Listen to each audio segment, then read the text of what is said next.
Well, hello. My name is Dr. Curry Cunningham. I'm an assistant professor with the University of Alaska Fairbanks College of Fisheries and Ocean Sciences, based down in Juneau, Alaska. And I'm here to talk about some work we've been doing in the recent past to improve the methods we use for generating preseason forecasts for Bristol Bay sockeye using a range of machine learning methods. So I want to highlight right off the bat that this is a collaborative effort between myself and a great group of people, including Dan Avondo, who's down at the University of Washington, Peter Kuriyama, as well as Chris Boatwright and Ray Hilborn. So artificial intelligence and machine learning are ever more present in our daily lives. Whether we're talking about weather forecasting or predicting financial markets, or the items that are suggested for your cart when you shop on Amazon, the field of prediction using machine learning is ever growing. And over the last few years, we sort of had an interest in trying to figure out whether or not we can leverage some of these types of machine learning methods to improve the way we generate preseason forecasts for Bristol Bay. I've been involved with the University of Washington Alaska Salmon Program, or formerly known as the Fisheries Research Institute forecasting process for Bristol Bay for about 10 years now, I suppose, maybe a little less. And we've used a range of sort of traditional forecast methods over the years to generate our preseason forecasts. Now, these traditional methods have primarily relied on two different model types. One is what are called sibling relationships. That's where we look at the relationship between the return abundance of a younger age class for a particular river system in the previous year, and how well that predicts the return abundance of an older age class that was born in the same year or came from the same brood year, returning the following year. So in terms of these sibling models, an example would be a large return of Wood River 1.2s in 2014, predicting a large return of Wood River 1.3s in 2015. Now, these sibling models tend to, at least historically, have performed fairly well because the return abundance of that younger age class is a good proxy for how well fish survived when they first entered the ocean. So if you have a strong return of 1.2s one year, you're likely to have a strong return of 1.3s the next year. The other sort of traditional flavor of preseason salmon forecast model that's been used in Bristol Bay are what we call simple autoregressive models, which basically just use the abundance in the prior year as a predictor of the return abundance in the next year. So if there was a large return of Igigik 1.3s last year, this might predict a large return of Igigik 1.3s this year. So these two traditional flavors of salmon forecasts have been used extensively in Bristol Bay and throughout the state generally to predict preseason salmon abundances for a long time. And we were interested in whether or not we could leverage some of these newer machine learning alternatives to improve forecast performance moving forward.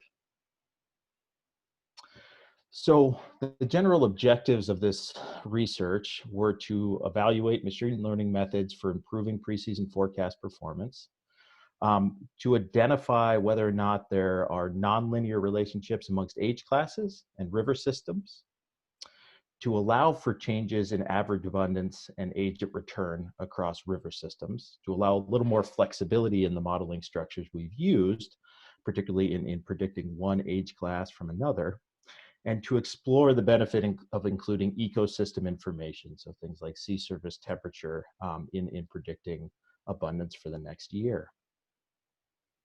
So without going into too much detail, I'll step through some of the general model alternatives we used or explored as part of this research.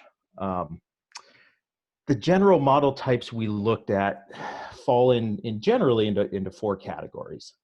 The first are regression tree type methods. And what these do is they identify informative splits in the value of the predictor variables we use to generate our forecast. So those could be predictors like the return abundance of that younger age class, or the sea surface temperature in the preceding 2 to 3 years.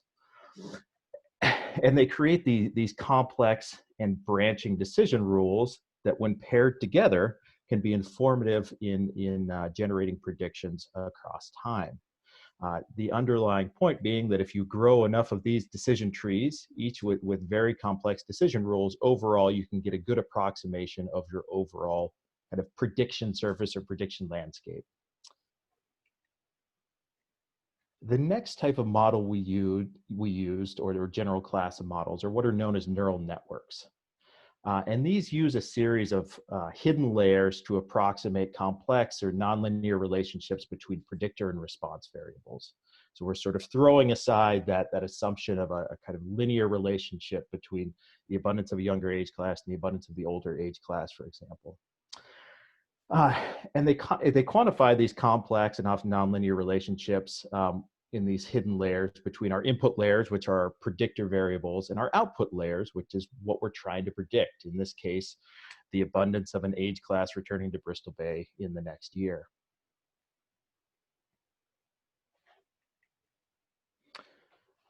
The third class of models we explored are what are known as dynamic linear models. These are similar to our traditional sibling models that we talked about, where we predict the abundance of an older age class in the next year based on the observed return abundance of the younger age class from the same river system in the previous year. Except dynamic linear models allow the coefficients of that model, or the slope and the intercept in a regression context, to evolve over time. And there's several reasons we might expect the relationship between age classes to evolve over time. It could be because the maturation schedule has changed over time, or because marine mortality has changed over time. There's a lot of reasons that we would expect the relationship between our younger age classes and our older age classes to shift across this incredible 60-70 year time series. And so dynamic linear models allow us to a way to kind of free up that assumption about kind of a static maturation schedule and perhaps improve predictive performance. The final class of models we explored are what are known as empirical dynamic models. These basically look at multiple time series of data and quantify complex interactions in multiple dimensions between these different time series. So these time series could be the abundance of multiple age classes across return years for Bristol Bay sockeye. They could be the abundance by age class across river systems over time. All to say that empirical dynamic modeling basically just tries to quantify these complex interacting relationships among multiple time series across years.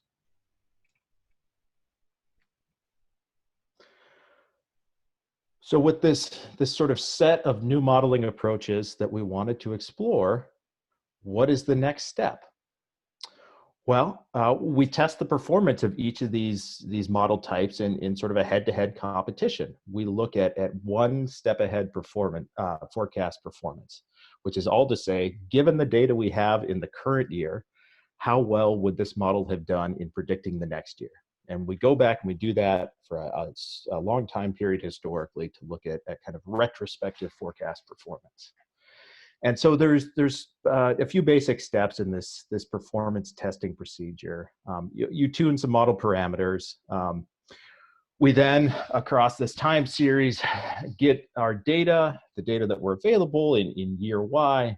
We fit our model to the data through that year. We generate a prediction for the next year.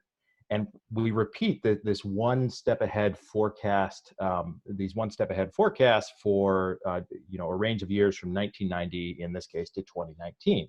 And we look at, had we put ourselves in the same shoes we were in past years, how well would we have done? Would we have been able to generate a more accurate or less accurate forecast if we had the tools at the time? And then we summarize or compare forecast performance across those years. So what does this look like in practice? So here I have plotted that the gray bars are the actual observed returns of salmon in millions of sockeye to the Igigik district and to the Wood River Basically, we have the time series in each of those, and each of these colored lines are these one step ahead predictions. So what would the forecast have been in that year had we used one of these different methodologies, these boosted regression tree methods, these dynamic linear models, our empirical dynamic modeling approach, our random forest approach, again, another regression tree approach, or these neural networks. And we can see across this time series, some of these methods work better than others. In this case, these neural networks seem to perform rather poorly compared to in generating predictions that are in line with our actual observed run sizes. Some of these other methods tend to perform a bit better.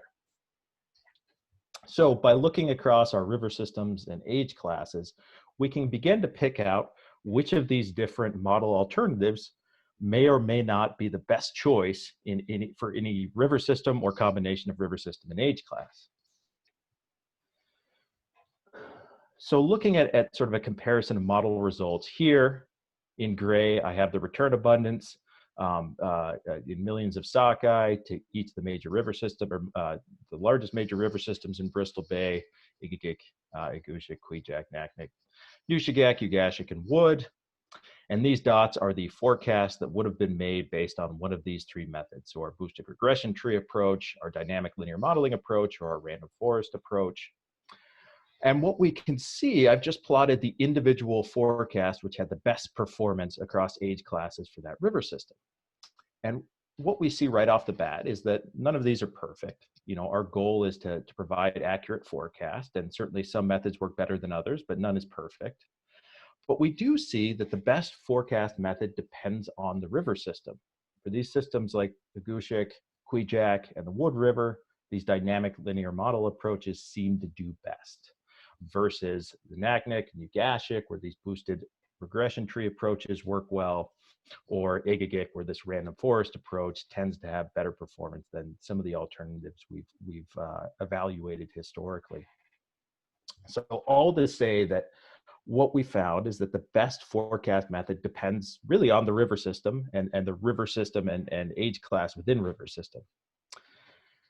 And most of these proposed methods, these alternative forecast model types, provide some improvement over what we would term these traditional methods that I talked about at the beginning, these kind of static sibling models or these autoregressive models that we looked at in the past.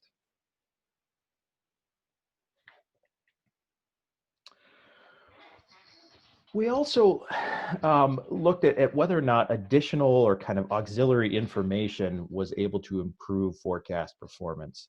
Those traditional flavors of preseason salmon forecast always relied on information from within one river system. That is to say, returns of Igigik fish were on average best predicted or assumed to be best predicted by prior returns to the Igigik River system.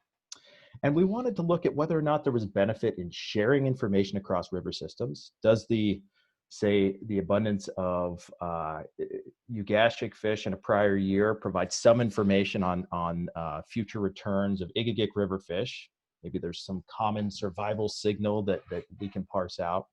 And also whether or not there's important information in the ecosystem that can improve our forecast performance. Things like sea surface temperature, broad scale climate indices like the Pacific Decadal Oscillation, and the abundance of potential competitors in the marine environment. So other salmonids that might be consuming similar resources and may be competing with our Bristol Bay sockeye. So what we plotted here is what are known as sort of importance metrics for individual variables that went into some of these models. And basically it just suggests where is the majority of the information coming from in predicting return abundance to a specific river system. And what we see is that across many of these river systems, the most important variable here in Igigik, for example, is past returns to the Igigik River. So in line with what we had done historically, but things like the sea surface temperature and the Pacific Decadal Oscillation also seem to play a key role. And in fact, when we look at systems like Ugashik, although past Ugashik returns seem to be the most important predictors, past returns to the Igigik River also seem to be important, in addition to things like spawner strength and the abundance of chum salmon in Prince William Sound. So what we found through this exploration is that there there is information beyond just sibling returns within a river system that is useful, that sharing information amongst river systems might be important and can in fact seems to improve forecast performance in some circumstances, that environmental conditions like sea surface temperature or the Pacific Decadal Oscillation also have some value as predictors for future return abundance. And the abundance of potential competitors in the marine environment, like chum and pink salmon, also seem to play some role or have some value in improving preseason forecasts for particular river systems. So, of course, what we want to know at the end of the day is how much better can we do, right?